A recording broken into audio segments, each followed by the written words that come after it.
हाँ तो प्यारे बच्चों नमस्कार। कैसे हैं आप लोग? उम्मीद करते हैं कि आप लोग एकदम अच्छे से होंगे, मस्त होंगे, स्वस्थ होंगे, तंदुरुस्त होंगे और मन लगा करके एकदम अच्छे तरीके से पढ़ाई कर रहे होंगे। तो प्यारे बच्चे, आज आपका अर्धनारीश्वर चैप्टर कंप्लीट हो जाएगा। कंप्लीट तो एक क्लास पहले ही हो गया था, लेकिन आज हम बोले थे कि इसका ऑब्जेक्टिव टेस्ट लेंगे। तो प्यारे बच्चे, फाइनली आज आप लोग ऑब्जेक्टिव टेस्ट के लिए तैयार हो जाइए। यानी कि इस चैप्टर में जितने भी सारे क्वेश्चन बन सकते हैं वो सभी क्वेश्चन आपके सामने हम रख देंगे और आपका टेस्ट भी होगा कि कितने क्वेश्चन का सही जवाब आप लोग दे पाते हैं। क्योंकि आपको पता है कि ये चैप्टर एकदम बेहतरीन तरीके से हम आपको पढ़ाए हैं, एकदम बारीकी से हम आपको समझाए हैं, बारीकी से हम आपको पढ़ाए हैं। तो फिर प्यारे बच्चे, हमें लगता है कि एक एक क्वेश्चन का सही जवाब आप लोग अगर नहीं बताएंगे तो फिर इसका मतलब कि आप लोग मन से क्लास नहीं किए होंगे। तो आज आप लोगों को एकदम हर एक क्वेश्चन का एकदम सही सही जवाब देना है। तो सारे बच्चे तैयार हैं? हाँ या ना बोलिए जल्दी से। हाँ, जल्दी से बता दीजिए, क्या आप लोग तैयार हैं प्यारे बच्चे? हाँ या ना, जितना जल्दी हो सके आप लोग यस और नो बताइए। क्या आप लोग टेस्ट के लिए तैयार हैं प्यारे बच्चे? बताइए, क्या आप लोग टेस्ट के लिए तैयार हैं? यस और नो बोलिए। यस सर जी। तो चलिए प्यारे बच्चे, आज हम आपका टेस्ट लेंगे और बहुत ही जबरदस्त तरीके से आज हम आपका टेस्ट लेंगे, ठीक है ना? हाँ, तो इसके लिए आप लोग तैयार रहिएगा। ओके। और हाँ, जो बच्चे साइंस बैच 2025 में अभी तक अपना एडमिशन नहीं लिए हैं तो वो सभी बच्चे साइंस बैच 2025 में अपना एडमिशन जरूर ले लीजिएगा, ठीक है ना? वो सभी बच्चे साइंस बैच 2025 में अपना एडमिशन जरूर ले लीजिएगा। यहां पर प्यारे बच्चे 12th वाले बच्चों के लिए फी है मात्र 1250 और जो बच्चे सफलता बैच में एडमिशन नहीं लिए हैं 11th क्लास में, तो वो बच्चे 11th क्लास में अपना एडमिशन ले लीजिएगा, जहां का फी है 2499। तो प्यारे बच्चे, आप लोग एकदम अच्छे तरीके से ये पूरा क्लास को करिए और एकदम इंटर में भी बेहतरीन रिजल्ट लाइए, ठीक है ना? सभी क्वेश्चन का पोल करवाइए प्यारे बच्चे। ऐसा ही आप लोग जवाब दीजिए ना, पोल करवाने में बहुत ज्यादा देर हो जाएगा, ठीक है? हाँ सर, हम सवाल से थोड़ी ना डरते हैं, हम तो प्रिंस सर से पढ़ते हैं। बहुत अच्छी बात है। चलिए आगे बढ़ते हैं प्यारे बच्चे। तो क्लास को एकदम यहीं पर से हम स्टार्ट करते हैं। पहले तो हम कुछ क्वेश्चन ना अपना मन से पूछ लेते हैं। पहले हम कुछ क्वेश्चन अपना मन से पूछ लेते हैं। किनके बारे में? तो रामधारी सिंह दिनकर के बारे में प्यारे बच्चे, ठीक है? रामधारी सिंह दिनकर के बारे में। किनके बारे में? रामधारी सिंह दिनकर। रामधारी सिंह दिनकर के बारे में कुछ सवाल का जवाब आपसे हो जाए। रामधारी सिंह दिनकर प्यारे बच्चे, आपको पता है कि इनका जन्म कहां हुआ था? बताइए, जन्म कहां हुआ? जन्म कहां? जन्म के बारे में बताइए, पहले कब हुआ? जन्म कब हुआ? फटाफट से बताइए। डेली हम क्लास लेते हैं तो ये सब क्वेश्चन पूछते हैं, चूंकि डेली रिवाइज करते करते आपको याद हो जाए। उसके बाद आप हमें ये बता दीजिए कि इनका निधन कब हुआ। जन्म के बाद बताइए निधन। उसके बाद प्यारे बच्चे आप हमें ये बताइए, जन्म बता दीजिएगा, निधन बता दीजिएगा, माता का नाम बता दीजिए, माता का नाम, पिता का नाम बता दीजिएगा, पत्नी का नाम बता दीजिएगा। आप लोग जल्दी जल्दी से आप लोग कमेंट करिए। पत्नी का नाम हो जाएगा। उसके बाद ना कुछ चीजें और आप लोग को बताना है, जिसमें आपको बताना है कि हाँ, मैट्रिक वो कब किए थे। मैट्रिक वो कब किए थे ये आपको जल्दी से बताना है। मैट्रिक कब किए थे। इसके बाद आपको बताना है प्यारे बच्चे कि बीए कब किए थे, ठीक है ना? वो बीए कब किए थे। इतना सवाल का जवाब आप लोग जितना जल्दी हो सके बता दीजिए, ठीक है ना? हाँ, इतना सवाल का जवाब जितना जल्दी हो सके आप हमें ना बता दीजिए।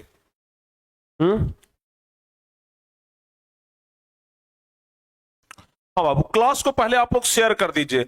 बहुत सारे बच्चे अभी तक क्लास को शेयर नहीं किए हैं, तो जो बच्चे क्लास शेयर नहीं किए हैं ना, तो जल्दी से प्यारे बच्चे आप लोग क्लास को शेयर कर दीजिए।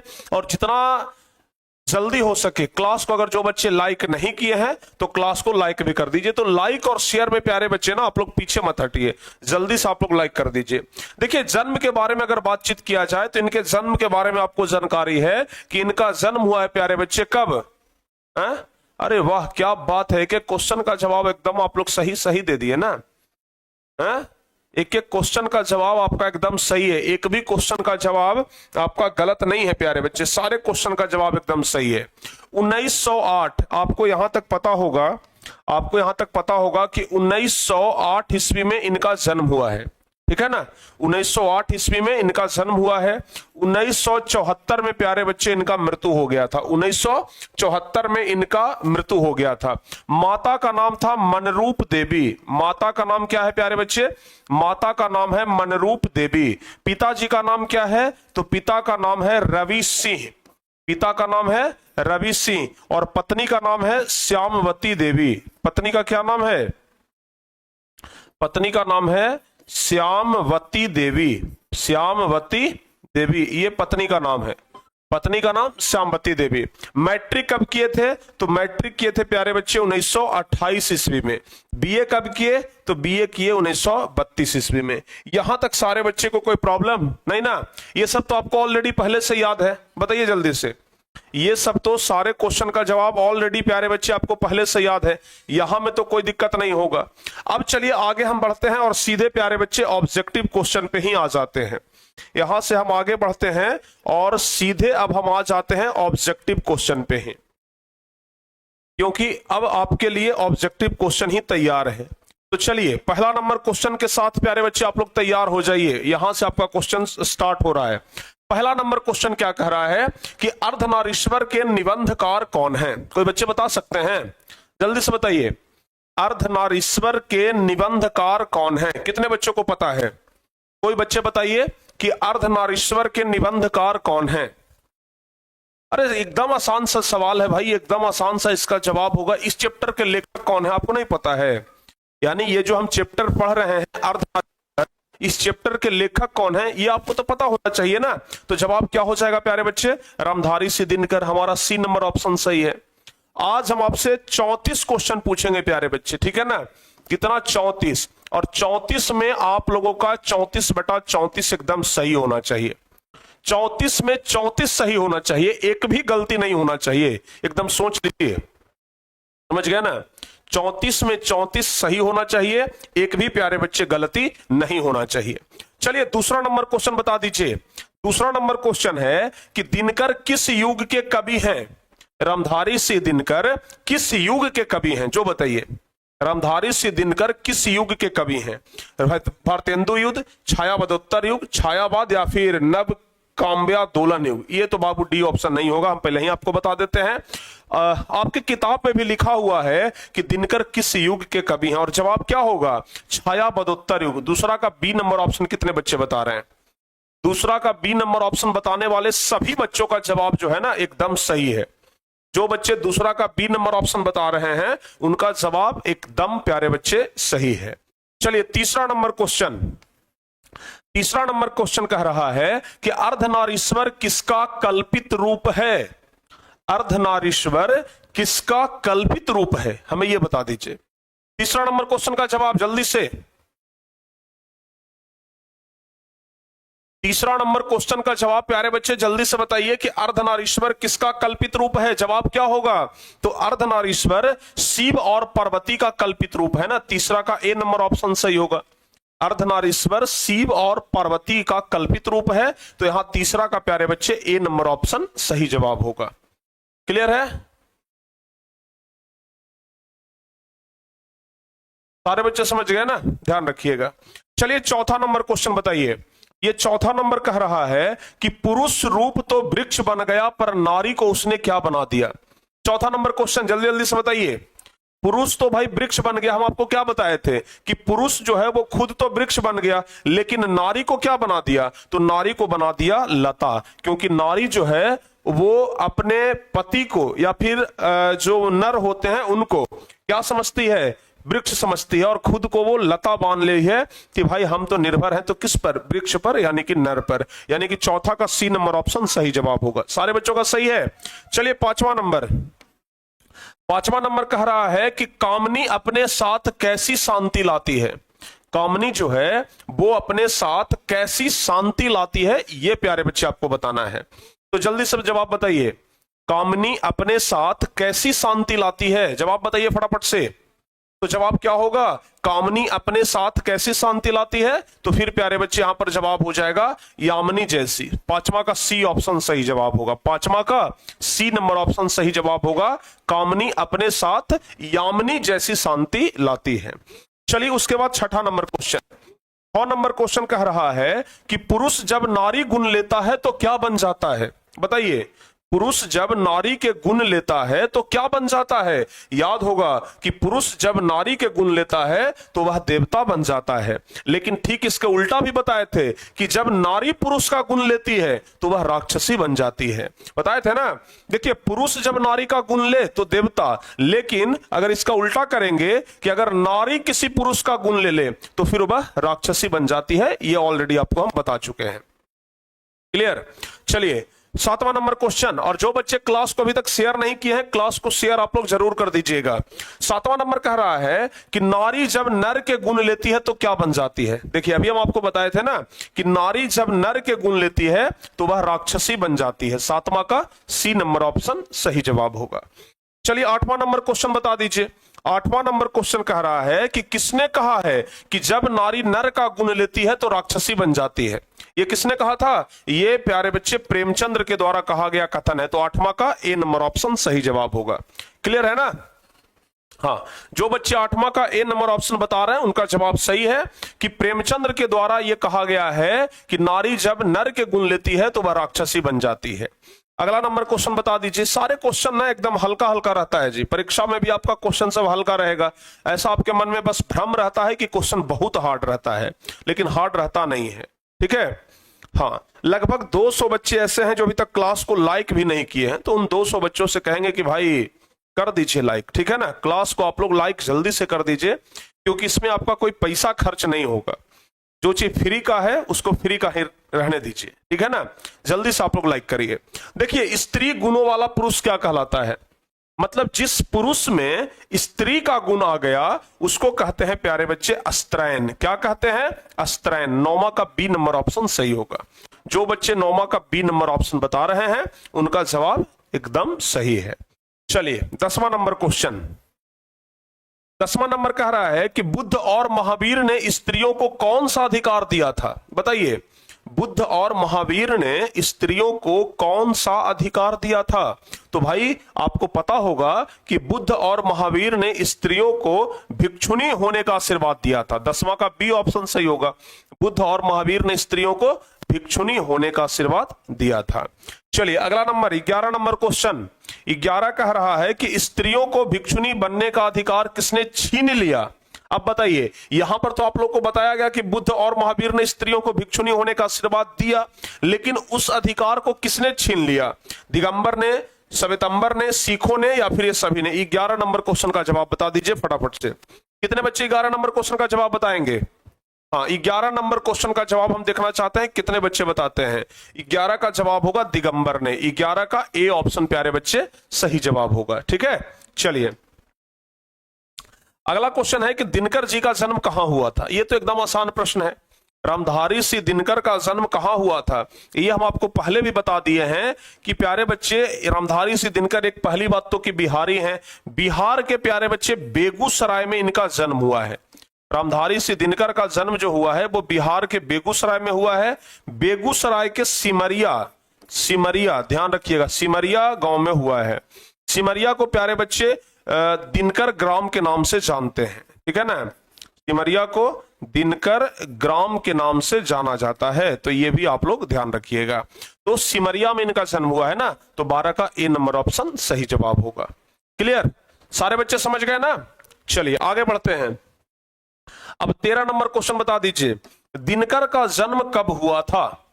दिनकर का जन्म कब हुआ था, यानी कि रामधारी सिंह दिनकर का जन्म कब हुआ था? हालांकि शुरू में ही हम आपसे पूछ लिए थे ये प्रश्न, लेकिन फिर भी बताइए इसका जन्म कब हुआ था दिनकर का? तो जवाब होगा 1908 ईस्वी। 1908 ईस्वी को दिनकर का जन्म हुआ, यानी कि रामधारी सिंह दिनकर का जन्म हुआ है 1908 ईस्वी को। अगला, दिनकर का मृत्यु कब हुआ? भाई जल्दी से बताओ, दिनकर का मृत्यु कब हुआ था? रामधारी सिंह दिनकर का मृत्यु कब हुआ? फटाफट से जवाब बताइए। तो जवाब क्या होगा? 1974 को इनका मृत्यु हुआ। रामधारी सिंह दिनकर का मृत्यु कब हुआ? 1974, ध्यान रखिएगा। चलिए 15 नंबर क्वेश्चन कह रहा है कि सभ्यता का पहला सोपान क्या था? सभ्यता का पहला सोपान। तो प्यारे बच्चे आपको पता है कि सभ्यता का पहला सोपान क्या था? क्वेश्चन का जवाब हम आपको ऑलरेडी बता चुके हैं, ठीक है ना? हाँ, ऑलरेडी हम आपको बता चुके हैं। सभ्यता का पहला सोपान था प्यारे बच्चे कृषि का विकास। याद है कि नहीं है? कृषि का विकास। और स्त्रियों का भेदभाव भी जो शुरू हुआ था वो कृषि के विकास के साथ ही शुरू हो गया था, क्योंकि जब कृषि का विकास हुआ तो पुरुष घर के बाहर और स्त्री घर के अंदर रहने लगे। तो सभ्यता का पहला सोपान कृषि का विकास। 15 का प्यारे बच्चे बी नंबर ऑप्शन सही जवाब हो जाएगा। चलिए 16 नंबर क्वेश्चन की हम लोग बात करते हैं। तो 16 नंबर क्वेश्चन कह रहा है कि दिनकर जी को भारतीय ज्ञानपीठ पुरस्कार उनकी किस कृति पर मिला था? रामधारी सिंह दिनकर को भारतीय ज्ञानपीठ पुरस्कार उनकी किस कृति पर मिला था? बताइए, किस कृति पर उनको भारतीय ज्ञानपीठ पुरस्कार मिला है? तो उनको उर्वशी पर न मिला था बाबू। 16 का ए नंबर ऑप्शन सही होगा ना। उर्वशी पर रामधारी सिंह दिनकर को मिला है भारतीय ज्ञानपीठ पुरस्कार, ध्यान रखिएगा। चलिए अगला नंबर क्वेश्चन हम लोग देखते हैं। अगला क्वेश्चन है कि संस्कृति के 4 अध्याय किसकी कृति है? बताइए, संस्कृति के 4 अध्याय किसकी कृति है? कोई बच्चे बता सकते हैं? संस्कृति के 4 अध्याय किसकी कृति है? कोई बच्चे बताइए। रामधारी सिंह दिनकर की ही कृति है ना? बिल्कुल सही जवाब है, डी ऑप्शन सही होगा। रामधारी सिंह दिनकर की ही रचना है संस्कृति के 4 अध्याय। अगला नंबर क्वेश्चन, बापू मेरी मां पुस्तक किसने लिखी है? बताइए, बापू मेरी मां पुस्तक किसने लिखी है? हम आपको बताए थे कि गांधी जी की जो पोती है उसने एक पुस्तक लिखी, बापू मेरी मां। तो बापू जी की पोती, यहां पर प्यारे बच्चे बी ऑप्शन सही होगा। 18 का बी ऑप्शन सही होगा कि बापू मेरी मां लिखने वाले उनके खुद पोती हैं, यानी कि महात्मा गांधी के पोती हैं, याद रखिएगा। चलिए 19वां नंबर क्वेश्चन, 19 नंबर कह रहा है कि कौन सी कृति रामधारी सिंह दिनकर की लिखी हुई है? बताइए, कौन सी कृति रामधारी सिंह दिनकर की लिखी हुई है? शुद्ध कविता की खोज, क्या ये रामधारी सिंह दिनकर का लिखा हुआ है? उसके बाद है पुनर्वा, उसके बाद है स्मृति की रेखाएं और कविता के नए प्रतिमान। बताइए प्यारे बच्चे 19वां नंबर क्वेश्चन का जवाब क्या होगा? तो ध्यान रखिएगा, शुद्ध कविता की खोज, ये 19 का ए नंबर ऑप्शन जो है ये बिल्कुल सही जवाब है। चलिए 20वां नंबर क्वेश्चन बताइए। 20वां नंबर क्वेश्चन क्या कह रहा है? दिनकर जी की पहली कविता कब प्रकाशित हुई? कोई बच्चे बताइए, दिनकर जी की पहली कविता कब प्रकाशित हुई थी? कोई बच्चे बताइए, दिनकर जी की पहली कविता कब प्रकाशित हुई थी? आपको याद होगा प्यारे बच्चे, हम आपको बताए थे कि 1925 ईस्वी में दिनकर की पहला कविता जो है वो प्रकाशित हो गया था। तो यहां पर 20 का बी नंबर ऑप्शन सही जवाब होगा। 20वां का जो बच्चे बी नंबर ऑप्शन बता रहे हैं उनका जवाब एकदम सही है, ठीक है ना? हाँ, चलिए आगे बढ़ते हैं। 21वां नंबर क्वेश्चन, 21 नंबर कह रहा है कि कौन सी कृति रामधारी सिंह दिनकर की लिखी हुई नहीं है? बताइए, रामधारी सिंह दिनकर की, भाई उर्वशी तो इनका लिखा हुआ है, ये तो सारे बच्चों को पता है, बट पीपल भी रामधारी सिंह दिनकर का ही लिखा हुआ है। काव्य की भूमिका, साकेत प्यारे बच्चे रामधारी सिंह दिनकर का लिखा हुआ नहीं है। तो यहां पर जवाब होगा 21 का डी नंबर ऑप्शन। जो बच्चे 21 का डी ऑप्शन बता रहे हैं ना, उनका जवाब बिल्कुल सही है। अब उसके बाद 22वां नंबर की ओर हम लोग बढ़ जाते हैं। 22 नंबर क्या कह रहा है? दिनकर को किस कृति पर भारतीय ज्ञानपीठ पुरस्कार प्राप्त हुआ? यानी कि रामधारी सिंह दिनकर को किस कृति पर भारतीय ज्ञानपीठ पुरस्कार प्राप्त हुआ था? कोई बच्चे बताइए, रामधारी सिंह दिनकर को किस कृति पर भारतीय ज्ञानपीठ पुरस्कार प्राप्त हुआ? तो ये भारतीय ज्ञानपीठ पुरस्कार उर्वशी पर न मिला है। 22 का बी नंबर ऑप्शन सही होगा। जो बच्चे 22 का बी नंबर ऑप्शन बता रहे हैं उनका जवाब बिल्कुल सही है, ठीक है ना? हाँ, 22 का ए ऑप्शन कौन बच्चे बता रहे हैं? भाई ए ऑप्शन आपका गलत जवाब है, बी ऑप्शन सही जवाब है। 21 का तो डी ऑप्शन सही हो ही गया, यहां 22 का बी ऑप्शन होगा। बहुत कुछ 1-2 बच्चे का हम अभी कमेंट देखे हैं कि गुरुजी ए होगा, नहीं ए नहीं होगा, बी होगा प्यारे बच्चे, ठीक है? चलिए आगे बढ़ते हैं। 23 नंबर क्वेश्चन, 23वां कह रहा है कि युद्ध और शांति की समस्या पर लिखी गई काव्य कृति बताइए। युद्ध और शांति इस समस्या पर लिखी गई काव्य कृति कौन सी है? बताइए फटाफट से। युद्ध और शांति की समस्या पर लिखी गई काव्य कृति कौन सी है? 23वां नंबर क्वेश्चन। तो जवाब होगा प्यारे बच्चे, युद्ध और शांति की समस्या पर लिखी गई काव्य कृति है कौन? ये रामधारी सिंह दिनकर का लिखा हुआ कुरुक्षेत्र। ठीक है ना? हाँ, युद्ध और शांति पर है। चलिए, गांधारी कौन थी ये बता दीजिए। महाभारत से प्रश्न है प्यारे बच्चे, गांधारी कौन थी? जवाब बताइए। दुर्योधन की मां थी कि अर्जुन की मां थी? अर्जुन की मां तो नहीं होगा, कृष्ण की मां भी नहीं होगा, बलराम की मां। भाई कृष्ण और बलराम दोनों तो आपस में भाई ही थे ना, तो अगर कृष्ण का होंगे तो बलराम का भी होंगे। तो कृष्ण और बलराम के माता जी तो नहीं थे, इनके माता जी का नाम यशोदा था। तो यहां पर ये सी और डी ऑप्शन तो ऐसे ही खत्म हो गया। अब बात करते हैं ए और बी का प्यारे बच्चे। तो बताइए 24 का सही जवाब कौन सा होगा? हम देखते हैं कितने बच्चे सही करते हैं। 24 नंबर बताइए। हाँ, 24 नंबर। गांधारी के बारे में पता है कि गांधारी जो थी वो दुर्योधन की मां थी, धृतराष्ट्र की पत्नी थी, दुर्योधन की मां थी। ठीक है ना? हाँ हाँ हाँ, बिल्कुल सही जवाब है। अर्जुन की मां का नाम क्या था? कोई बच्चे बता पाएंगे? अर्जुन की मां का नाम बताइए, कितने बच्चे को पता है?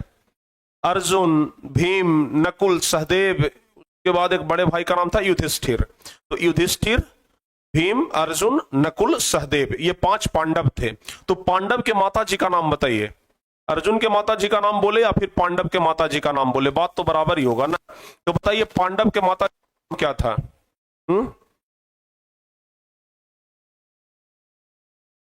जल्दी से बताइए। कुंती, बिल्कुल सही जवाब है, बिल्कुल सही जवाब है प्यारे बच्चे, कुंती। ठीक है ना? हाँ, कुंती, याद रखिएगा। समझ गया ना? चलिए, अब उसके बाद बढ़ते हैं 26 नंबर प्रश्न की ओर। कह रहा है कि प्रेमचंद्र कौन थे? बताइए। प्रेमचंद्र गीतकार, फिल्मकार, कथाकार या संगीतकार? तो 25 नंबर क्वेश्चन का जवाब कितने बच्चे सही दे पाएंगे? जल्दी जल्दी से जवाब बताइए। प्रेमचंद्र, प्रेमचंद्र का लिखा हुआ कथा अगर आप लोग पढ़ेंगे ना तो जीवन एकदम लगेगा कि भाई आनंद ही आनंद है। यानी कि प्रेमचंद्र बहुत बढ़िया बढ़िया कविता लिखते, ये कहानी लिखते हैं। तो प्यारे बच्चे, प्रेमचंद्र क्या थे भाई? तो एक कथाकार थे। सी नंबर ऑप्शन आप लोग ध्यान रखिएगा।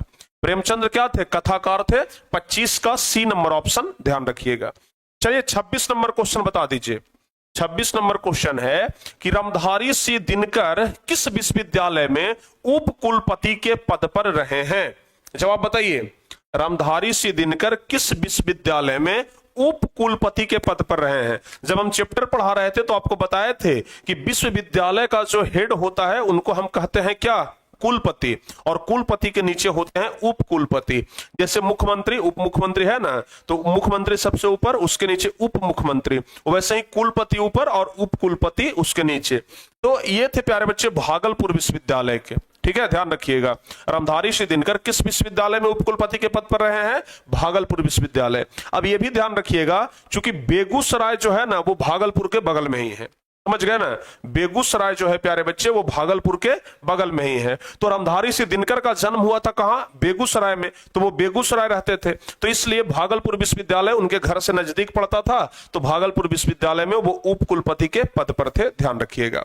चलिए अगला 27वां नंबर क्वेश्चन। अर्धनारीश्वर शीर्षक निबंध में शंकर और पार्वती का किस प्रकार का रूप वर्णित है? बताइए, जल्दी से जवाब बता दीजिए। अर्धनारीश्वर शीर्षक निबंध में शंकर और पार्वती का किस प्रकार का रूप वर्णित है? जवाब बताइए। कोई बच्चे जवाब बता सकते हैं क्या? फटाफट से जवाब बताइए तो।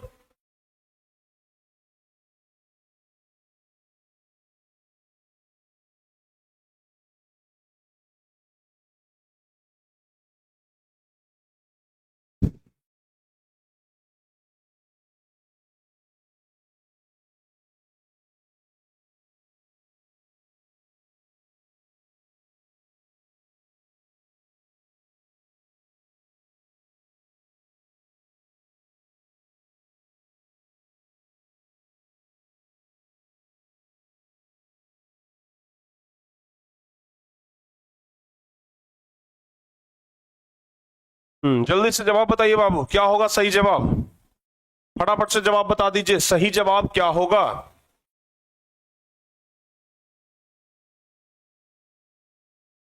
चलिए जल्दी से जवाब बताइए। हम बोल रहे हैं कि अर्धनारीश्वर शीर्षक निबंध में शंकर और पार्वती का किस प्रकार का रूप है? तो कल्पित रूप है प्यारे बच्चे। 27 का सी नंबर ऑप्शन सही होगा। जो बच्चे 27 का सी बताए हैं ना, उनका जवाब सही है। अगला बता दीजिए, अगला बता दीजिए 28वां नंबर क्वेश्चन। रामधारी सिंह दिनकर की रचना निम्न में से कौन है? रामधारी सिंह दिनकर की जो रचना है वो निम्नलिखित में से कौन है? कोई बच्चे बताइए। रामधारी सिंह दिनकर की रचना है अर्धनारीश्वर, बिल्कुल सही जवाब हो जाएगा। चलिए अगला नंबर क्वेश्चन। टोटल 34 क्वेश्चन है, हम लोग 29वां नंबर क्वेश्चन में आ गए हैं। समझ गए? 34 में 34 का वादा किए हैं आप लोग कि गुरुजी 34 में 34 हम सही करेंगे, ठीक है ना। कहे कि बाबू अर्धनारीश्वर शीर्षक पाठ के लेखक कौन है? बताइए, अर्धनारीश्वर शीर्षक पाठ के लेखक कौन है? कोई बच्चे बताइए, जल्दी से जवाब बता दीजिए। अर्धनारीश्वर शीर्षक पाठ के लेखक कौन है? तो लेखक हो जाएंगे ये रामधारी सिंह दिनकर। प्यारे बच्चे, सी नंबर ऑप्शन सही जवाब होगा। चलिए अगला नंबर क्वेश्चन, अगला नंबर क्वेश्चन बताइए।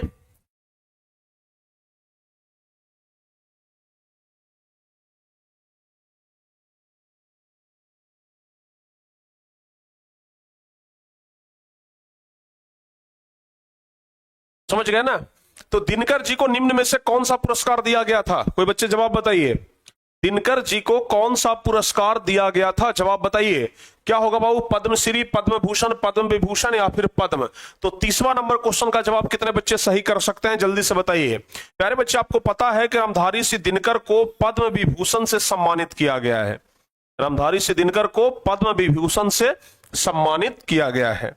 अगला क्वेश्चन, अर्धनारीश्वर कल्पित रूप है, किनका कल्पित रूप है? तो आपको पता है ना कि शंकर भगवान और पार्वती जी का कल्पित रूप है। तो अर्धनारीश्वर शंकर और पार्वती का कल्पित रूप है। 31 का प्यारे बच्चे बी नंबर ऑप्शन सही होगा।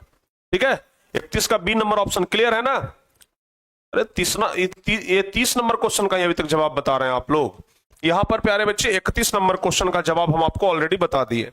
चलिए 32 नंबर क्वेश्चन है कि ज्ञानपीठ पुरस्कार से सम्मानित रचना बताइए।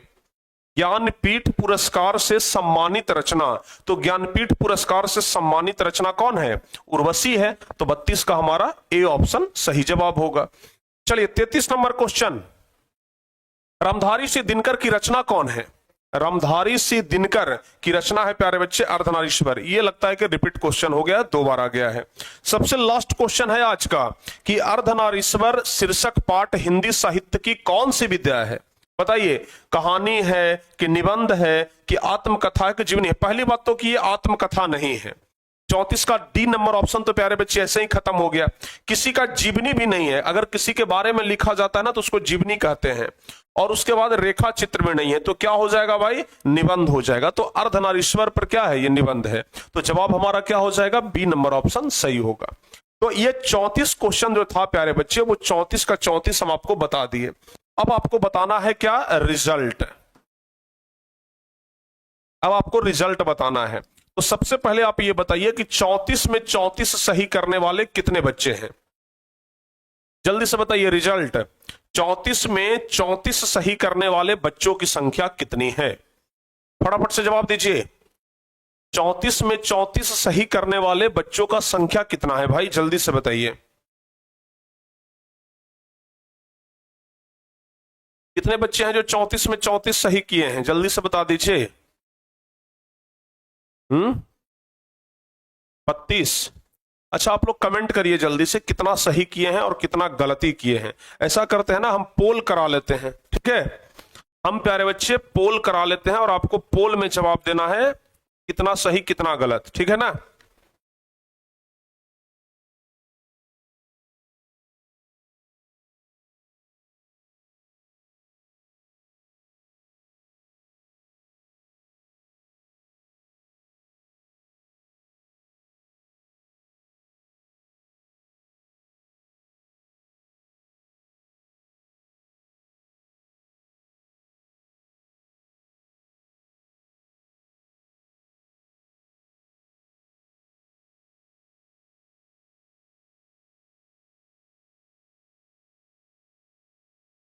चलिए देखते हैं बच्चे कितना आप लोग सही किए हैं।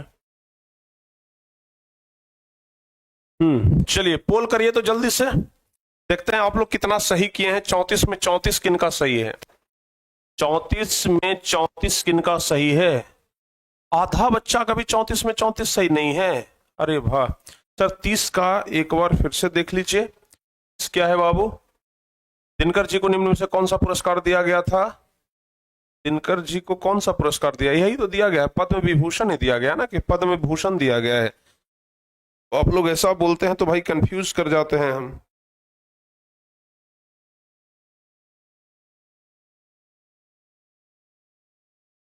तीस का बी होगा, पद्म भूषण दिया गया है। में भी हो सकता है प्यारे बच्चे हमें भी कंफ्यूजन हो गया हो, बी ही कर लीजिएगा, ठीक है ना। हो सकता है कंफ्यूजन हमें ही हो गया हो, ठीक है।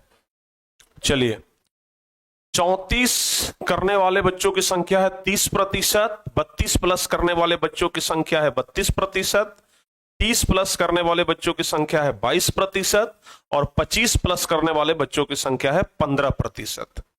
भाई अगर ये 34 में से अगर इतना इतना गलती कर रहे हैं कि 34 में से सिर्फ 25 सही हो रहा है, बाकी 5 गलती हो जा रहा है, मतलब समझिए कि कहीं ना कहीं फॉल्ट है आप में, और जितना जल्दी हो सके उस फॉल्ट को दूर करिए।